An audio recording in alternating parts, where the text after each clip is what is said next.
Hi there, Coach Alexa here. We are in the final few days in the run up to Christmas, aren't we? I'm not quite sure how it's come round again so quickly or how December has just flown by, but anyway, here we are.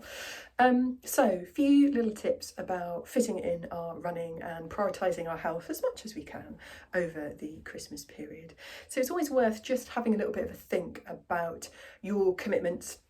family, friends, Christmas do's, New Year's Eve night out, all of that sort of stuff that you've got maybe planned over the Christmas and New Year week and a bit, and how you might want to fit running around that. So some people might want to, they're having time off work, so they might want to fit in more running, or they might want to use running as a good reason to just get a little bit of space and me time and out of the house at this busy and sometimes a stressful time of year. So depending on what camp you fall in, or whether you want to, really taper back the running so that you can maximise the amount of time you're spending with friends and family, all are perfectly brilliant plans, but it's worth just planning ahead a little bit, and also expectation setting with other members of your family or household so that they know these are the days when you're going to be going out for a run, so they can support you in that. Christmas Day and New Year's Day both fall on Sundays this year, so particularly for New Year's Day, if you're planning a massive New Year's Eve party, then planning a Sunday long run for the day afterwards on New Year's Day probably isn't going to happen, is it? So, if you want to get a long run in on New Year's Eve, or at a different time of the week, then that's absolutely fine. But as I say, planning ahead, so you're not having to kind of beat yourself up a little bit if you wake up with a hangover and miss a session that you've been really looking forward to.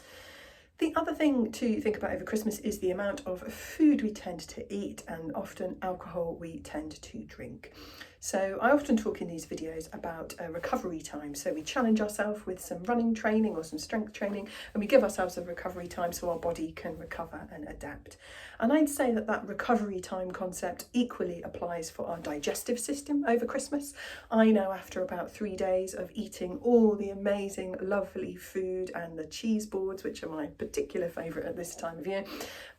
my digestive system does need a couple of recovery days where all I eat are really basic things like beans on toast and porridge, and to let my stomach and my digestion just recover a little bit from dealing with all of the much, kind of higher flavoured, high fat, high sugar foods that it's been digesting over Christmas itself. And also with alcohol, it is worth planning in maybe a few days here and there where we're not planning on drinking anything, to help our body clear that alcohol out of our system if we drink it, and allow ourselves to bounce back and feel a little bit fresher and brighter. And those days where you allow yourself recovery from the booze and the food can really help us in terms of our running as well, and just feeling a little bit brighter. Hopefully with some slightly warmer weather over Christmas and New Year, it will be less icy, so getting out and doing those runs will be a nice break, nice way for the body to just feel healthy, get the mental health benefits of being outside and moving. So wishing you and your family and friends a wonderful Christmas, a very happy New Year, and I shall see you all in 2023.